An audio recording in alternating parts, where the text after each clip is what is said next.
two members, Honorable Francis Wave and Honorable Moshood, are exemplary legislators. This is the basis and the foundation of what our function is.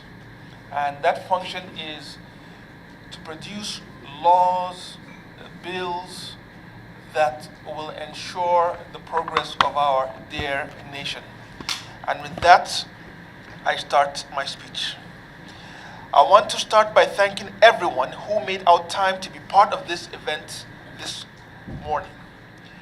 The House of Representatives, the 10th Assembly, the People's Parliament, is committed to its mandate of making laws for the betterment of our constituents who repose so much trust in us by electing us into this Parliament for effective representation. The House Committee on Commerce, being one of the standing committees of this Assembly, is working tirelessly in ensuring that there is a change of narrative in the lives of the citizens, and to achieve this through its jurisdiction. The committee has set up 6 strategic pillars, namely legislative and oversight functions, business process automation, excellency in service delivery, public trust and enhanced stakeholders management, capacity strengthening, and promoting climate resilience commerce. In all these bills listed below, in one way or the other, will help actualize the dreams of the leadership of this honorable House. They are a bill for an act to establish Institute of Leadership, Entrepreneurship, and Corporate Governance, and for related matters, and a bill for an act to provide for establishment of Chartered Institute of Business Educators of Nigeria, charged with the responsibility of advancing the study, training, and practice of business educators of Nigeria and for related matters. Every democratic dispensation is guided by laws, acts, which helps in the smooth running of the government, thereby setting the rules to follow to ensure that citizens benefit maximally all that the government has in stock for them. Today, let us make contributions with that best interest in mind. Let us join hands together and make history.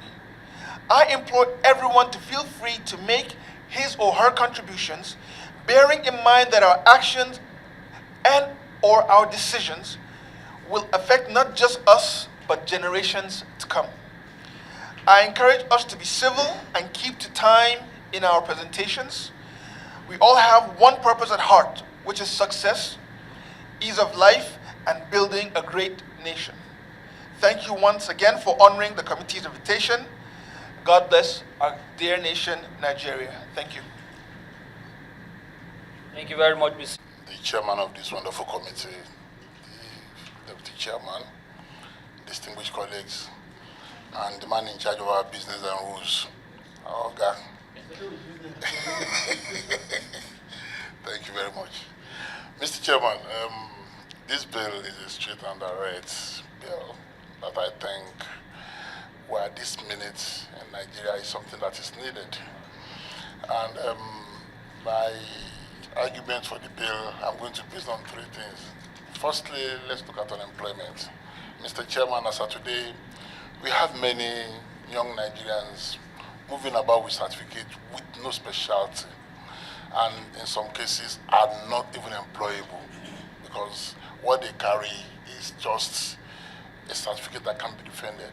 Mr. Chairman, what we are asking for today is the establishment of an institute that will give us specialization.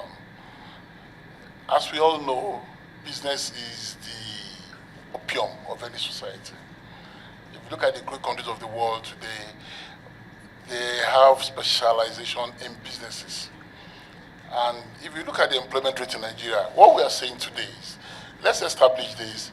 As at the last count, our unemployment rate has gone to 5.3%, which I believe with the establishment of this will come down because we have more people that are employable, that have specialization in their field. The establishment of this institute, again, will give us, if you look at the inflation rate in the country, if you look at the economy of the world, what is happening all over the world now? Everybody keeps talking about Nigeria, but it's not something that is accrued just to Nigeria. All over the world, the economy is going through a lot now. But we want Nigeria to be out of that. And for that to happen, the first thing we want to do is to increase our employability so that we have young boys and girls who have certificates that they can defend, who have certificates that not all of us will have to work in the office. But if you have specialization, that means you don't even need to look for a job. You can create job yourself. In creating job, you are out of the market, looking for a job. In creating job, you are employing people, taking them out of the market. So that's firstly,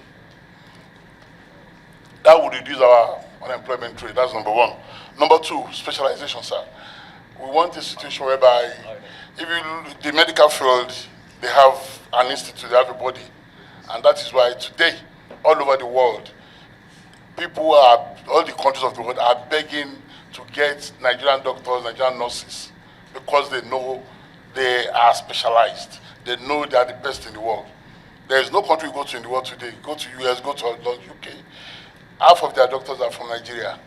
If they are not specialized, if they are not good, they won't be crying for them to come over. Everybody keeps talking about JAPA. We can't do JAPA because you have something to offer. If you have nothing to offer, they won't take you where you are going. But we want our specialization to now work for us in Nigeria, so that nobody needs to go anywhere. When you know you have an institute, you have your body that will cater for you, that will take care of your needs, that will fight for you, then you have no reason to go anywhere. So the specialization, we want it here. We want people to stay in their country, stay in Nigeria, help our economy. Finally, Mr. Speaker, when the president came into power in 2023, Nigerians said things went up. But have we checked ourselves?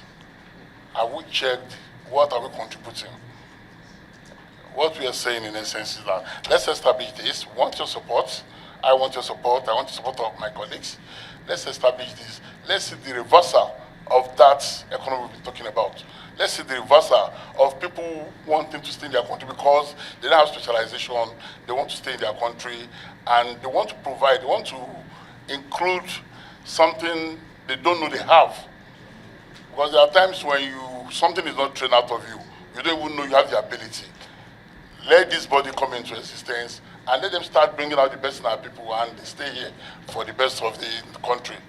Thank you very much.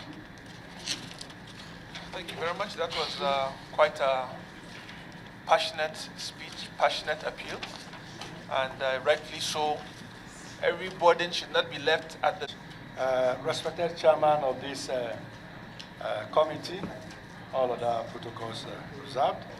My sponsor, Honorable Moshood, thank you very much for your speech. I am Professor Titus Amadu Umoru. I speak for Association of Business Educators of Nigeria. I was the past president for 5 years, and I am currently the chairman of the technical committee to present this bill. Hence, I'm speaking on the bill. First of all, for avoidance of doubt, what is business education? Business education is that course that prepares students for two main purposes. One, vocational, what you can do with your hands, and then prepare you for career. And then secondly, education about business. All of us sitting down here, we are managing and surviving in business because you are a business educator. If you are not a business educator, you wouldn't know how to consume goods, whether goods produced as products or whether services. So all of us here, we are business educators. Association of Business Educators of Nigeria has been in this country for the past 34 years, established in ABU Zaria to help in teaching our children business skills, and in the universities, business education. That we have been doing. The association has been going on for a very long time, but we need an enactment to give us the power, at least, to be able you know what my friend here said, if you don't have power to check somebody, people are likely to do whatever they want to do. So that is the reason why we want this bill to go through. Then, in Nigeria, we have a problem. This bill, if it's established, will capture those who could not proceed to secondary, to junior, after secondary, after junior secondary school, who could not proceed to senior secondary school, and they are called dropouts. And those who finish second SSS and could not proceed to the universities, they are called dropouts. Again, those of us who are educated, we are only carrying certificates. That's why it is very difficult to get a job in this country. In the other climes, you don't count on your certificates. You count on the skills you learn after you graduate. In the US, this association, this sister association we are talking about, was established in 1874. In US, they are managing to teach citizens how to take their own destinies into their hands. And that's what we want to do. It's not all when you go to the university and you have a degree. Now, the training of these so-called dropouts, which have become the main problem in this country, constituting themselves into nuisance.